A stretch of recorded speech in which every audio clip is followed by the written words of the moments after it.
ఈ విషయంలో నేను పోవడం ఏ రకంగా తప్పు అవుతుంది?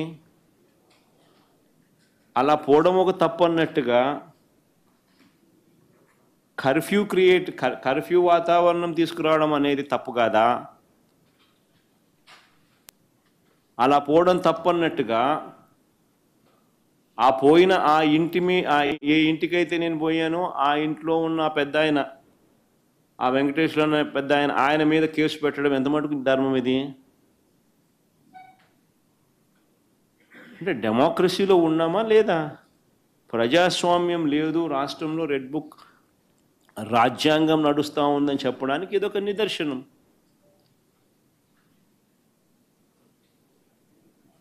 ఇంతకన్నా ఘోరమైన అన్యాయమైన రాజకీయ పరిస్థితులు బహుశా ఎక్కడ ఉండవు, ఒక మన రాష్ట్రంలో మాత్రమే ఉంటాయి. సార్, రాష్ట్రంలో వివిధ అంశాలకు సంబంధించి మీరు పర్యటనలు చేస్తూ ఉన్నారు. అయితే మీ పరామర్శలు కానీ మీ యాత్రలు కానీ ఇవన్నిటిని కూడా law and order situation create చేస్తూ ఉన్నాయి, శాంతి భద్రతలకు విఘాతం కలిగిస్తున్నాయని అటు ప్రభుత్వానికి సంబంధించినటువంటి ప్రతి వాళ్ళు మాట్లాడుతున్నటువంటి పరిస్థితి సార్. లా అండ్ ఆర్డర్ సమస్యలు ఎవరు క్రియేట్ చేస్తున్నారు స్వామి?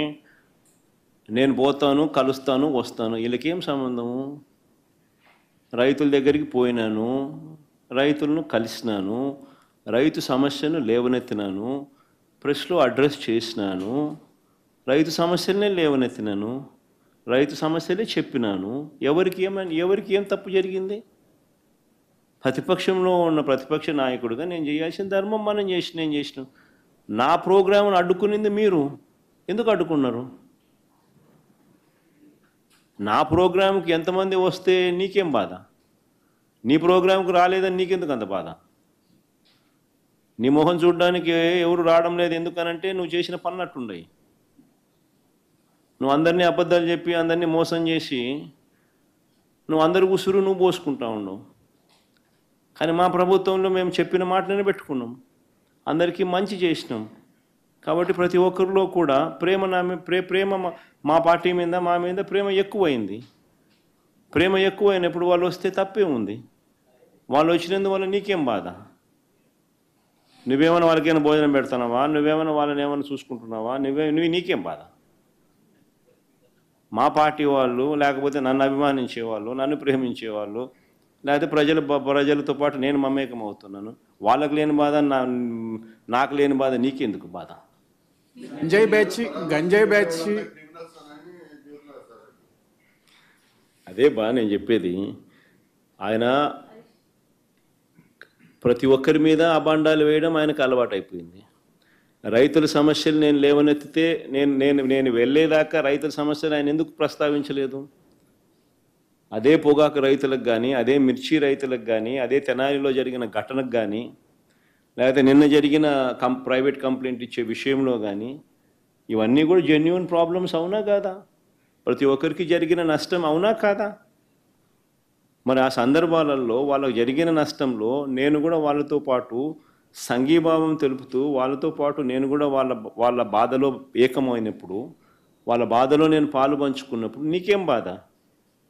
నేను పోయి పాలు పంచుకునేదాకా నువ్వెందుకు స్పందించడం లేదు? అసలు నువ్వు స్పందించుంటే నేను పోవాల్సిన అవసరం నాకు ఉండేది కాదు కదా. నువ్వు స్పందించడం లేదు కాబట్టే నేను పోవాల్సి వస్తూ ఉంది. నువ్వు బాగా పట్టించుకొని ఉంటే సమస్య ఉంది.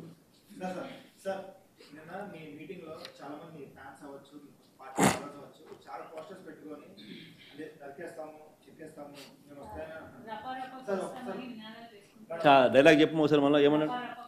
మళ్ళా చెప్పమా? పూర్తి డైలాగ్ చెప్పాలా?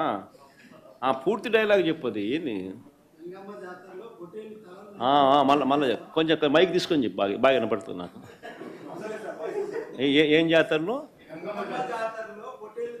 మళ్ళీ చెప్పు. గంగమ్మ జాతరలో పొట్టేళ్ళ తలకాయలు కోసినట్టు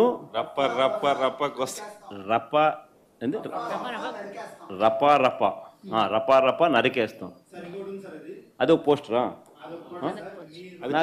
అదే సినిమా డైలాగ్ అనుకుంటా స్వామి. యా cinema dialogue? Pushpa 2 sir. Pushpa cinema dialogue అది.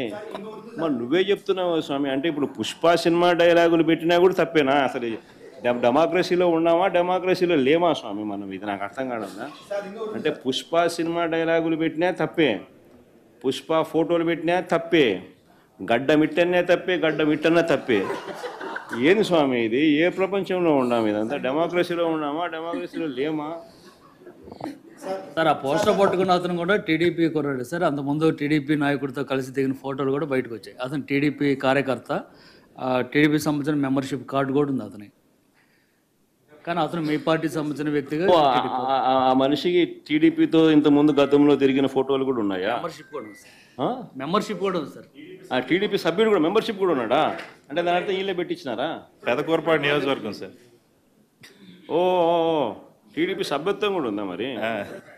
మనది బాగా చూడండి అబ్బా. అయితే సభ్యత్వం కూడా ఉందంట. మళ్ళీ ఏదైతే నేం లే పాపం లే పాపం, మనం అయినా కానీ ఏదో మారినాడు అనుకుందాంలే, సంతోషపడదాం. సార్ ఇందాక మీరు ఒక జీవో ఎక్స్ప్లెయిన్ చేశారు. అంత టీడీపీ సింపతైజర్ కూడా చంద్రబాబు నాయుడు మీద కోపంతో మారినాడు అని చెప్పి సంతోషపడదాం. మారి టీడీపీని రపా కోసేస్తానని కూడా అంటున్నాడని కూడా సంతోషపడదాం. నిజంగానే బాధ ఉంటుందేమో కదా వాళ్ళకు కూడా. అన్ని పథకాలు ఎగరగొడతా ఉన్నాడు, అన్ని అబద్ధాలు అయిపోయినాయి, ఫీజు రీఎంబర్స్మెంట్ లేవు, ఆరోగ్యశ్రీ లేదు,